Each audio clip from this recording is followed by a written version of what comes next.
世界銀世界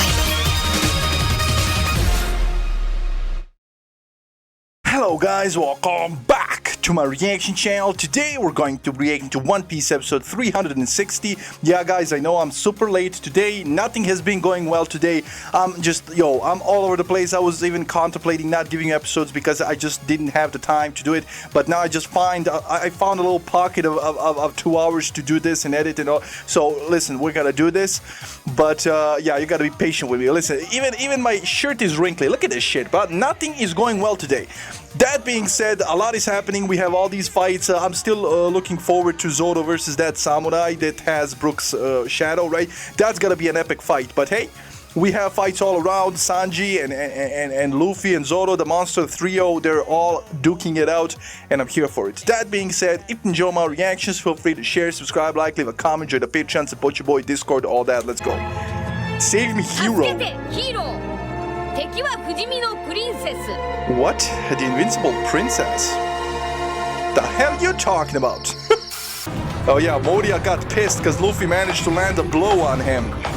Yeah, he triggered now. He got slapped in such a goofy way.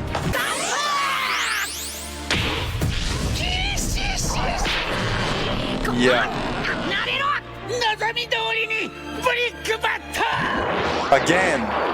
Yeah, Luffy can't even deal with these old things. Interesting. I don't think Luffy's a match for Moria, bro. Moria, he's not even fighting the real dude, bro. He's fighting his shadow and his shadow abilities, and Moria's just laughing his ass off. Luffy has his hands full, definitely, bro. Like, Moria ain't a joke. He might look like a joke, but he ain't no joke. He's a powerful opponent.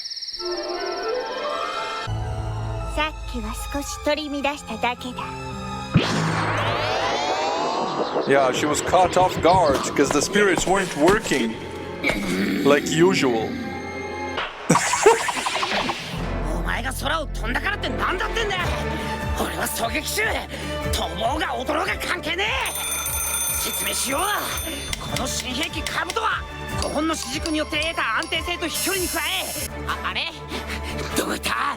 Behind you. I knew it. What the? She's a giant? Yeah, I think she's a ghost herself. That was my theory before, because she's channeling those ghosts. Those ghosts are coming in her and out of her, right? So she might be a ghost in out of itself, right? She might be a ghost. That's why she can change shape. She can fly, right? She can become big because she's a ghost. She can just shapeshift.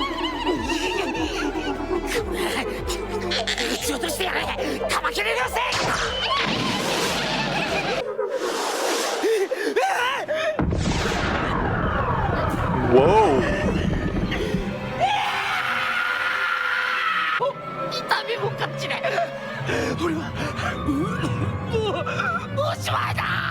Nah, you don't feel pain because she's a ghost, bro. It's like those Negativa ghosts. She came inside you, pause. Right? She put those hands inside you, pause. But it's not affecting him. She's not caressing his organs. She's just like phasing through, right? He's just... Damn, what the hell just happened?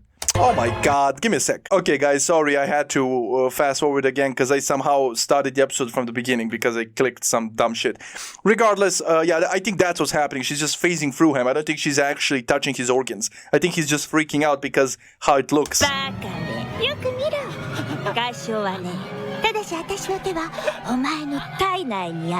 I don't think so. She's bluffing.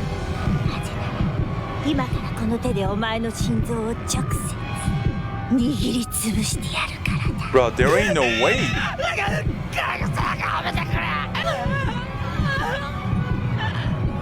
A fun fact, the heart doesn't feel pain. So you can't feel pain in your heart, bro. It doesn't have the pain receptors, I think. So even if she squeezed his heart, he wouldn't feel that shit. He would just die, but he wouldn't feel that shit.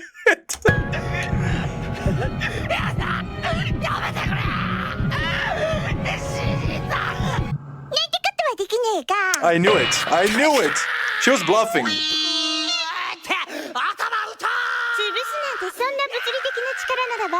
の手が体を貫いた時点でお前は死んでいる。 Exactly. 6連まぶしもし That's gonna go through her. Yeah, you can't physically harm her. See, but that's the ultimate defense move, but offensively, she can't do anything to him either. Right? Of course, it looks weird when somebody's phasing through you, but she's not actually doing any damage. Maybe psychological damage because you're seeing her foot through your mouth, right? But she's not actually doing any damage, so she's not strong. She's just, broken defensively wise, but it is creepy. つまりお前の攻撃は私には当たらねえ。 But you can't hit him either. だったらお前だって俺に触れねえじゃねえのかよ Exactly. 俺もお前に攻撃できねえがお前も攻撃できねえ違うかほら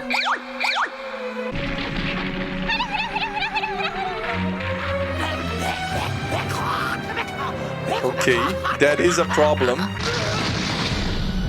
Yo, now that's the ultimate offensive move because the ghost is on your shoulder. You're trying to swat it away, but you can't because it's a ghost. You're phasing through and then it explodes. Now this chick is broken offensively and defensively. You need to seal her. 前が見えねえどけどけ Bruh. A self-sustaining damage. He crazy. How can he survive that? That one blast was able to destroy a concrete wall, and somehow Usopp can sustain multiple at once? Why is he still alive? Like, Usopp is... he's bleeding, but... damn. My man really sustaining damage. Jesus, she did a number on him. I thought he was gonna dodge. Bro, my man. のクルーが全員手も足も出ねえあの女の能力に俺だけが太刀打ちできると言い決まいた I mean, true. お前らの力じゃあの女にかなわねえ Yeah, my man was flexing on them, but when you think about it, this girl, yeah. Like, the other crew members couldn't even bear with her negativa ghosts. I rather all of this. This is broken. This is あい crazy. つは俺が引き受けた She has to have a weakness. Oh, this thing is pummeling him. You gotta man up and defeat her. あいつらを俺が助けようなんて荷が重すぎた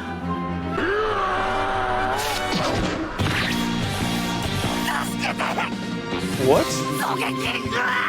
What? What do you mean? お前ならどうする Bro, you're the same person. What in the... Oh, he gave him salt. ネガティブと発展だけで生きてきた俺がまさにその二つでやり込められるなんてあの女が急に自信満々になったことだ初めは間違いなく俺を恐れて逃げ回ってたのに最初から俺の攻撃が効かねえなら逃げる必要もなかったはず True. She must have a weakness. Because this is too broken. あの女を見失っちまったあの時何かさてそろそろ守屋様に引き渡すか Maybe it's not her. そうか溶けたぞ It's one of her ghosts. なんだ遺言か What did he find out? 待ててめえどこを狙ってる What? あれだおい待て必殺アトラス彗星 What, her real body's in there? あれがお前の本体だ Yeah, but... So, what is this? Like, why she manifest her consciousness into one of her ghosts? I mean, she can still kill you with those attacks. Right? She can still kill each and every member of the crew with these attacks. Because it's like the ultimate defense. You can touch that ghost and it can touch you with ultimate offense with those ghosts that explode. You can't even swat them away because you're just phasing through them, right? So that's an OP broken ability. The fact that her real body is somewhere out there, and yeah, that's her vulnerable spot, because if you kill her real body, she probably dies as a ghost too, but still, it's still a broken ability. This girl is still broken as hell, bro. I'm surprised. But yeah, she had to have a weakness, because otherwise she's way too broken. I'm sorry. No Straw Hat could have defeated her as she was right now. No wonder Usopp was struggling. I gotta give him props for even surviving that. How the hell did he survive multiple bombshells of those attacks from the ghosts? That's what I want to know, because one of those destroyed a brick wall, and somehow Usopp took multiple at once to the face. Crazy, right? But I think we have a yap session from an editor. Let's see if it's the cover stories or not. Well, it seems like the great Usopp-sama has actually gotten rescued by Sogeking, so that's very cool to see. This is actually the first time we see him directly interact. Well, anyhow, Usopp has actually found out Perona's trick, so things are going his way at the very least. As you can easily predict, though, I will continue with the manga covers yet again today. So today I'll do volume 17, 18, and 19, so chapter 146 to 176. Okay, so he's gonna do the volumes. I'm gonna give you to watch on your own, so I don't just listen with you like a fool for like the next 10 minutes. I'm gonna watch on my own, and in the end, I'm gonna share my thoughts if I have them. If not, I'll see you in the next one. Enjoy, guys. So today I'll do volume 17, 18, and 19, so chapter 146 to 176. So let's begin already. Volume 17's cover has Luffy, Sanji, and Chopper against Wapol and his gang. Makes sense. This is when the three fought against them. Chapter 146's cover is the Django cover story again. Moving on. Chapter 147's cover is a double-page color spread. You see the crew running on the beach with a big Sea King bird in the back. Luffy is rushing, carrying meat on his back, but everybody else is focused on his hat. Usopp is pointing towards it. Zoro's face is actually my favorite part of this artwork. I mean, look at the dude. He's so nonchalant. I love it. Sanji is jumping up trying to catch the hat, looking kind of frustrated that Luffy's not being careful with it. Nami is also jumping trying to catch the hat, looking more happy to get it on the other hand. There's also some Spanish text on the top left of this artwork. Oda's comment on this artwork in Color Walk 2 is this: Acabello famo pel mar. I think that's how you say it. It means cross the sea in Spanish. I'm pretty sure I looked it up. Yeah, Oda feeling a bit cultural that day, huh? Alright then. This week, One Piece is featured on the cover of the magazine, and this cover is lovely. Just look at these guys, man. Although again, a distant lack of Vivi in these artworks. Oh well. Anyway, Sanji is carrying Usopp on his shoulders with a nice smile. Usopp is totally feeling like a boss 100%, having one of Zoro's katanas in his hand, while with the other hand he's raising his fist. Nami is leaning on Luffy's head with her trademark smile. Luffy is also smiling, holding one of Zoro's katanas, and of course Zoro does the exact same thing, although his smile is more of a smirk. The color walk makes you see it a bit more clearly like usual. You can also see Mary here as well, so yeah, good stuff.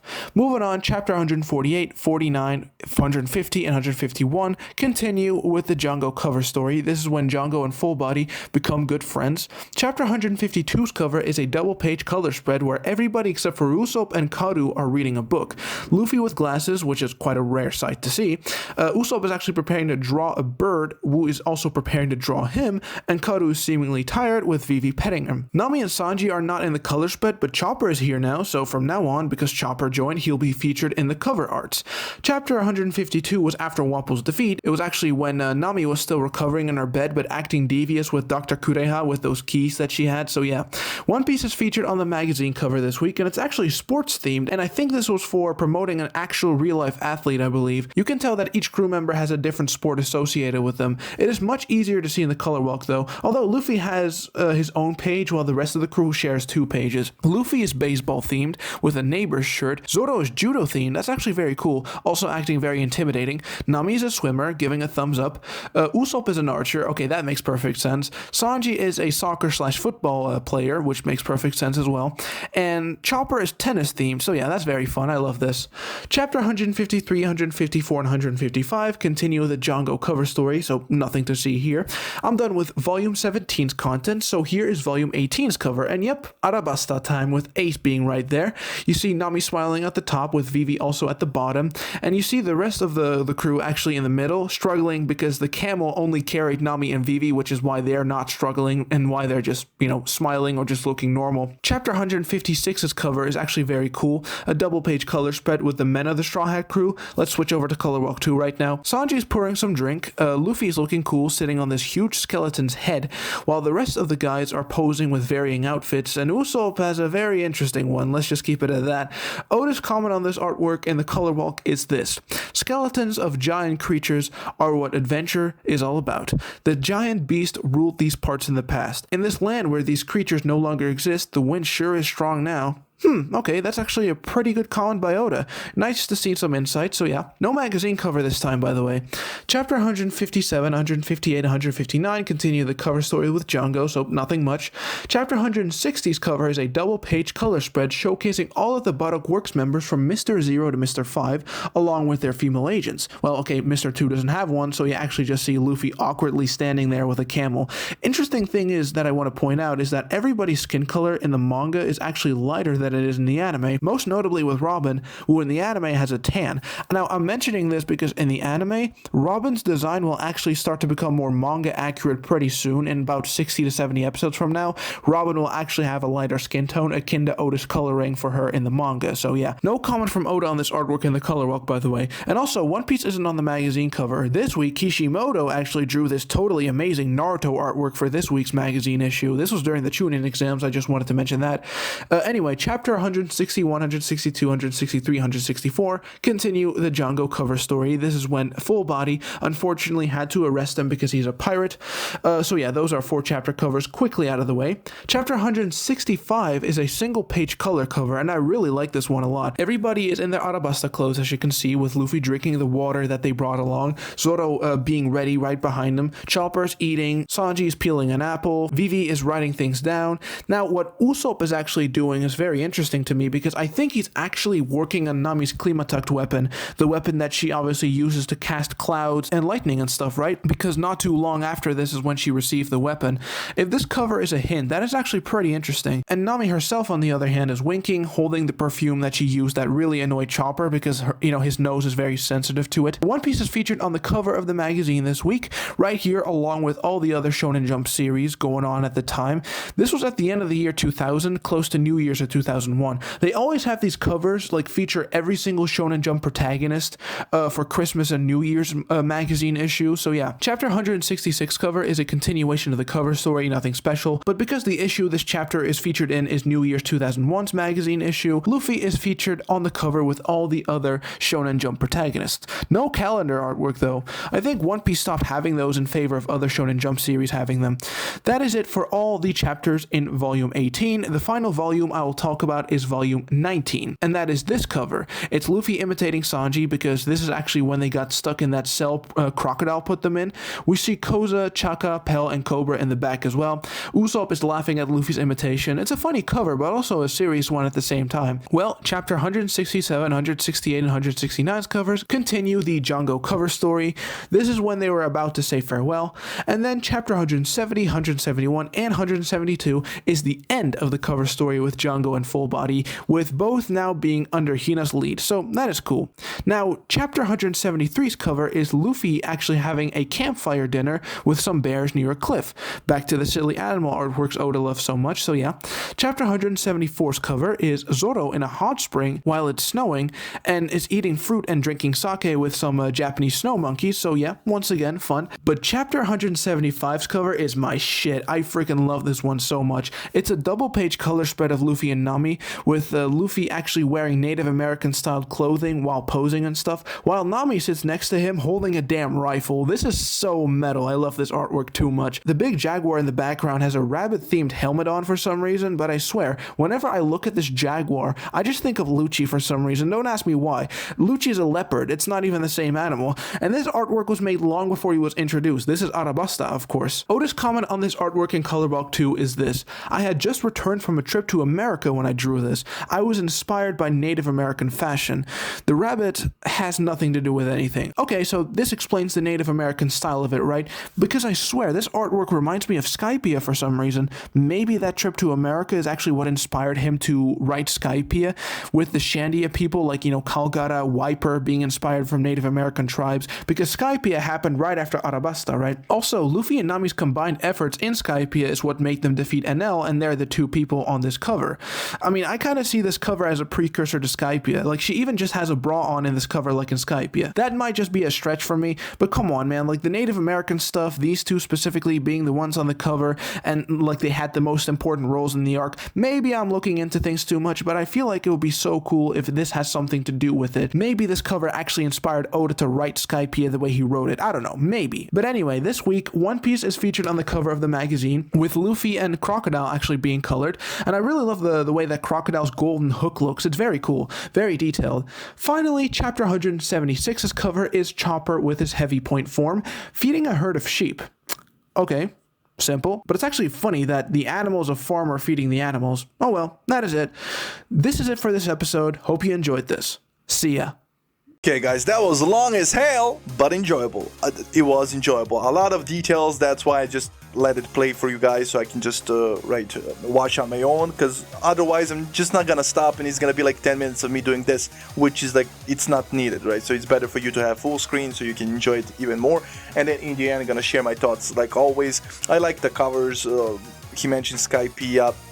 I love that arc. The Ace cover was cool as hell. The Wapol one in the beginning as well. So a lot of throwbacks. I like how we're just going back through time, what we saw through these manga, so through these covers, right? So this is definitely valuable, and he really does a great job with the details and everything. So yeah, I really appreciate him doing this, and I know a lot of you appreciate it as well, because he knows a lot. My man knows a lot. But that being said, I'm not gonna applaud this that much. This girl Pedona is definitely broken, right? But looks like Usopp did find a weakness, so... And yeah, it did seem strange to me that she was running before and now all of a sudden she's OP as hell. She can fly and all these things, right? Looks like she can transfer her consciousness somehow into a ghost body of herself. But I guess they'll explain in the next episode. That being said, I really enjoyed this episode. Hope you enjoyed the reaction. And I'll see you in the next one, which I am going to be jumping into right now because I'm hella late. That being said, stay safe, love you, enjoy, and bye.